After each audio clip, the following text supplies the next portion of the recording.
I have never, ever forgotten the words of my grandmother who died in her exile. Son, resist Gaddafi, fight him, but don't you ever turn into a Gaddafi-like revolutionary. Almost 2 years have passed since the Libyan revolution broke out, inspired by the waves of mass mobilization in both the Tunisian and the Egyptian revolution. I joined forces with many other Libyans inside and outside Libya to call for a day of rage and to initiate a revolution against the tyrannical regime of Gaddafi.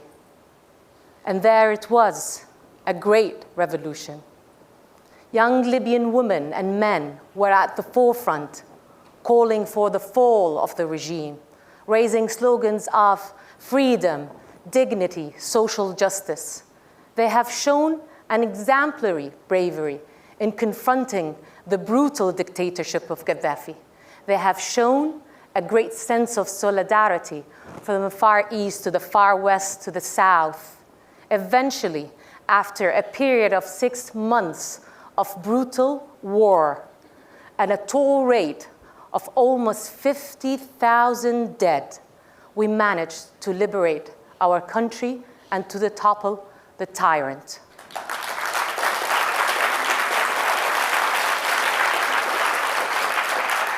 However, Gaddafi left behind a heavy burden, a legacy of tyranny, corruption, and seeds of diversions.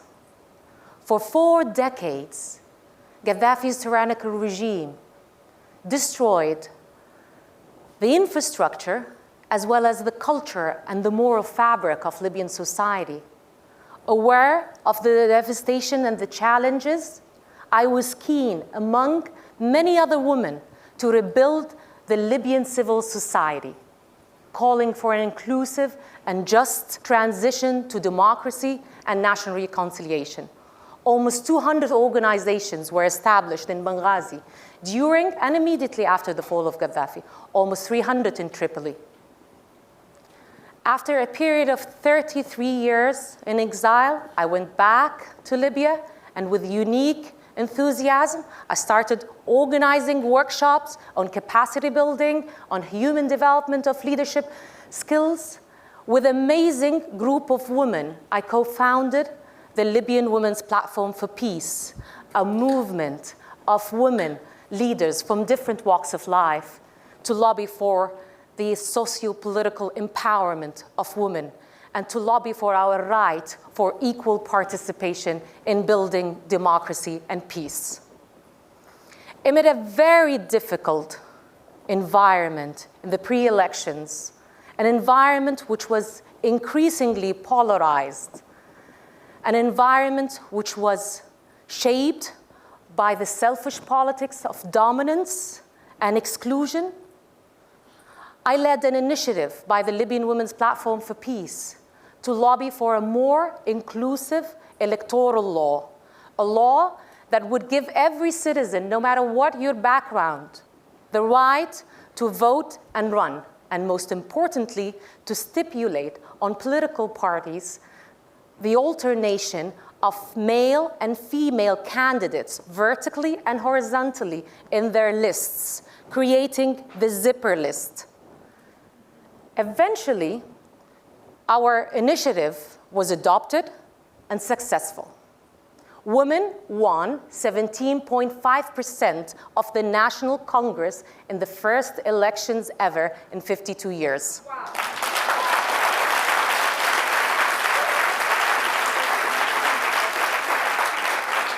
However, bit by bit, the euphoria of the elections and of the revolution as a whole was fading out. For every day, we were waking up on the news of violence.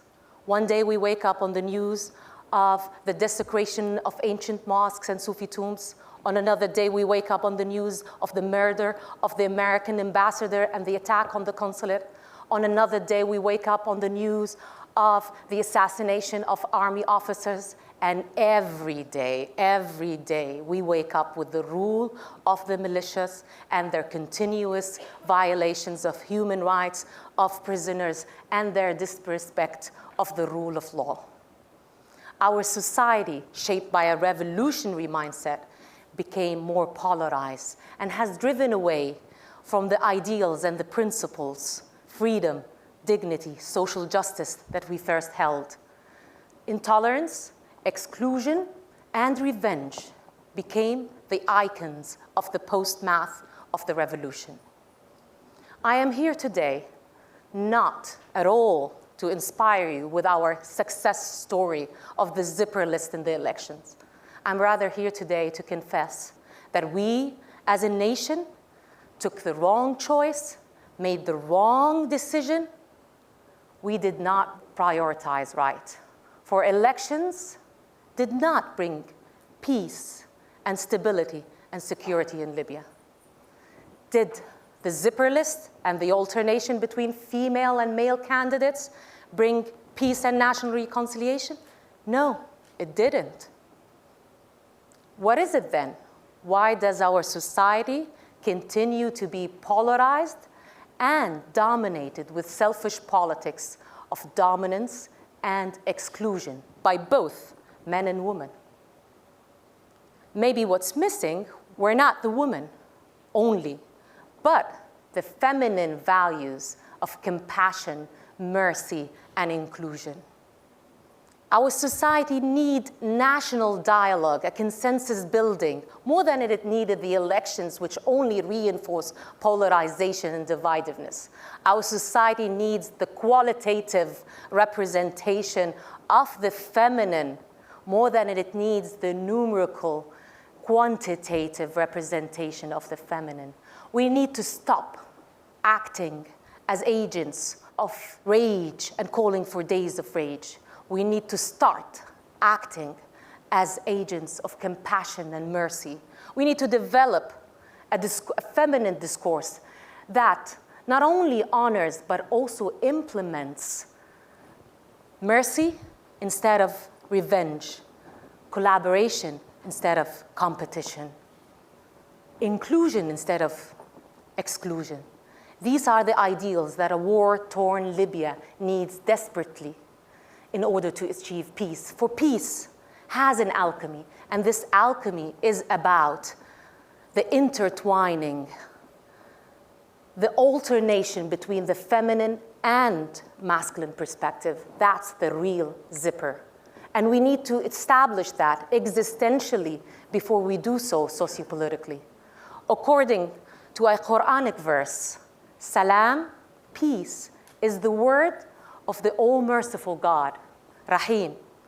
In turn, the word Rahim, which is known in all Abrahamic traditions, has the same root in Arabic as the word Rahm, womb, symbolizing the maternal feminine, encompassing all humanity, from which the male and the female, from which all tribes, all peoples have emanated from. And so just as the womb entirely envelopes the embryo, which grows within it, the divine matrix of compassion nourishes the entire existence. Thus, we are told that my mercy encompasses all things. Thus, we are told that my mercy takes precedence over my anger. May we all be granted a grace of mercy.